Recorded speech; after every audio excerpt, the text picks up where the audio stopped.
हरे कृष्ण बंधुरा सबाई केमन आछो। आशा करी सबाई खूब भालो आछो और आमिओ खूब भालो आछि।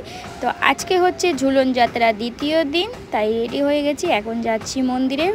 तो भगवानेर झुलन यात्रा उत्सव दर्शन करते। और एबारे झुलन यात्रा होच्छे आमादेर नित्यानंद कुटीरेर पाशेई। तो सबाई चले आसबेन। तो এই যে দেখেন এখানে খুব সুন্দর রাঙ্গোলি করা হয়েছে। আমরা ভিতরে চলে আসলাম আর এখানে খুব সুন্দর কীর্তন হচ্ছে ভগবানের। তো এখানে সব ভক্তবৃন্দরা বসে আছে, কীর্তন হচ্ছে। আর এই দিকে সোজাসুজি রাধা মাধবের ঝুলন যাত্রা হচ্ছে। তো এখনও ঝুলন যাত্রা দুদিন আছে, 9 তারিখ পর্যন্ত, পূর্ণিমা পর্যন্ত।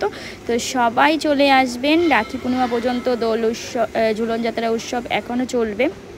তো যারা যারা এখনও মায়াপুর ধামে আসেননি, খুব তাড়াতাড়ি সবাই চলে আসুন। আর এখানে দেখেন কত সুন্দর করে ভক্তবৃন্দরা সব ঝুলন টানছে। তো নিজে হাতে ঝুলন রাধা মাধবকে টানলে রাধা মাধব নিজে বলেছেন কৃষ্ণ যে এই জগৎ থেকে কৃষ্ণ নিজে উদ্ধার করবেন সবাইকে। তো কেউ দেরি করবেন না, সবাই চলে আসুন।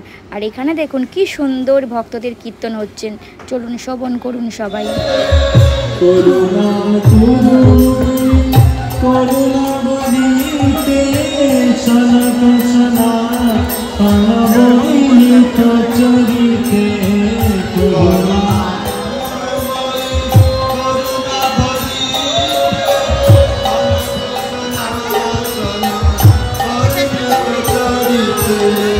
राधे जय जय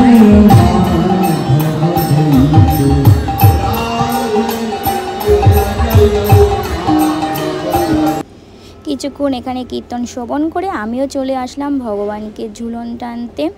দেখুন সামনে দিকে রাধা মাধবকে কত সুন্দর লাগছে। আজকে পুরো ইয়েলো কালার দিয়ে মানে গাঁদা ফুল দিয়ে পুরো ডেকোরেশন করা হয়েছে, কি অপূর্বই লাগছে তাই না বন্ধুরা।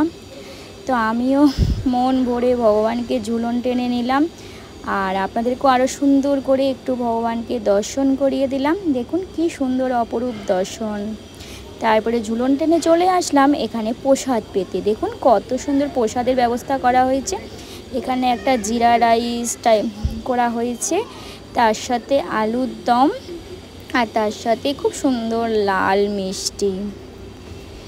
তো এত সুন্দর প্রসাদেরও ব্যবস্থা আছে ঝুলন টানার পরে। তো যারা যারা এখনও মায়াপুর ধামে আসেননি তারা চলে আসুন, এখনও 2 দিন চলবে, 9 তারিখ পর্যন্ত, রাখি পূর্ণিমা পর্যন্ত চলবে।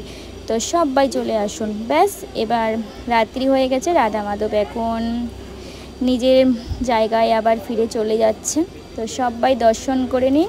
জয় শ্রী শ্রী রাধা মাধব কি জয়, শ্রী শ্রী ঝুলন যাত্রা মহোৎসব কি জয়। হরে কৃষ্ণ।